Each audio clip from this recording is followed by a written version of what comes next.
neki organizovaniji nego drugi, to ne znači da ovi drugi ne mogu da usvoje određene principe i da nauče kako pravilno da naprave svoju rutinu i da je se prilagode. Ako želite da imate kontrolu nad ovim i ako želite da pomognete vašem detetu da uspostavi sopstvenu rutinu i da mu pomognete da se organizuje za školu i za učenje, ispratite 8 saveta koje sam vam danas pripremila.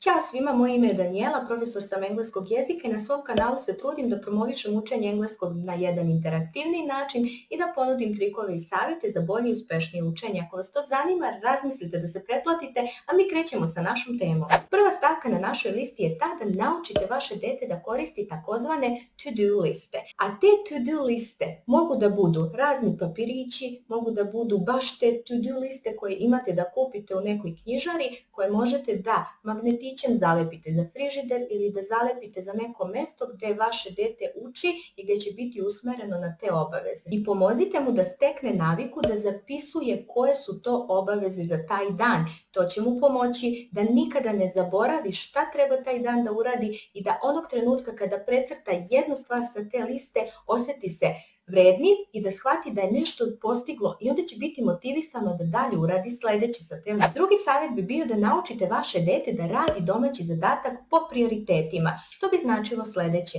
da ne odugovlači sa izradom domaćeg zadatka, da ne ostavlja najteži domaći zadatak za kraj, već da ga radi onog trenutka kada se osjeća odmornim i spremnim, a ono što je lakše će svakako uraditi i za to mu treba manje energije, tako? Sa druge strane, ako ga čeka domaći zadatak koji je obimniji, naučite ga kako da taj zadatak podeli na manje celine kako bi nakon određenog perioda mogao da ima ceo zadatak urađen. Sljedeći savjet je da organizujete radno mesto. Vašem detetu je potreban prostor gdje će da uči, a taj prostor treba da bude tih i bez stvari koje bi mu odvlačile pažnju. Sav neophodan materijal, svi udžbenici treba da budu na dohvat ruke, a to mesto treba da bude mesto gdje će se raditi domaći zadaci, gdje će se učiti novo gradivo, gdje će se obnavljati ili čitati ili crtati, prosto mesto gdje će vaše dete raditi ono što mora da uradi i ono u čemu uživa.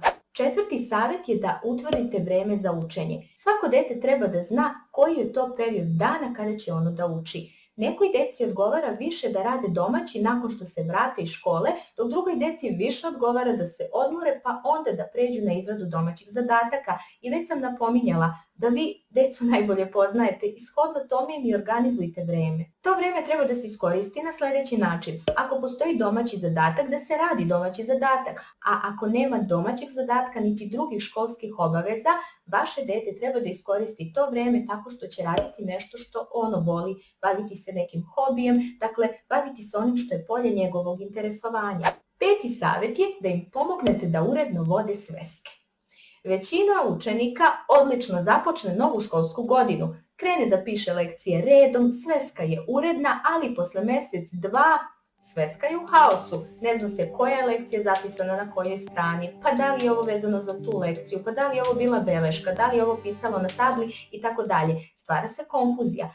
Hajmo sada da odgovorimo na pitanje zašto je bitno sveska da bude uredna. Kada vam je stranica lepo ispisana, imat ćete pod tezama napisano ono što je rađeno na tom času. Dakle, moći ćete kroz lekciju da prođete sistematično, da ispratite tok te lekcije i bit će vam mnogo lakše da se pripremite za neki test, za kontrolni zadatak, za ispitivanje. Osim toga, sam proces pisanja vam pomaže da mnogo bolje i lakše zapamtite to gradivo, jer ne samo da ga čujete, već morate i da mislite o tome što čujete i da to zapišete. Moj šesti savjet bi bio da organizujete nedeljno raspremanje.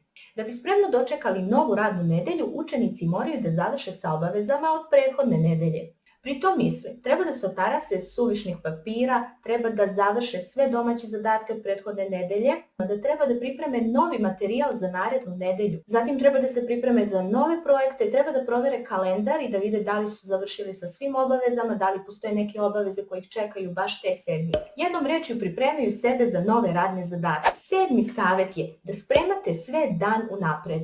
Da li vam je poznat sljedeći scenario? Ustajete ujutru, spremate se za polazak u školu i vaše dete se vraća da spakuje školsku torbu. Ili idete brzo da popeglate majicu jer se vaše dete setilo da danas baš ima fizičko.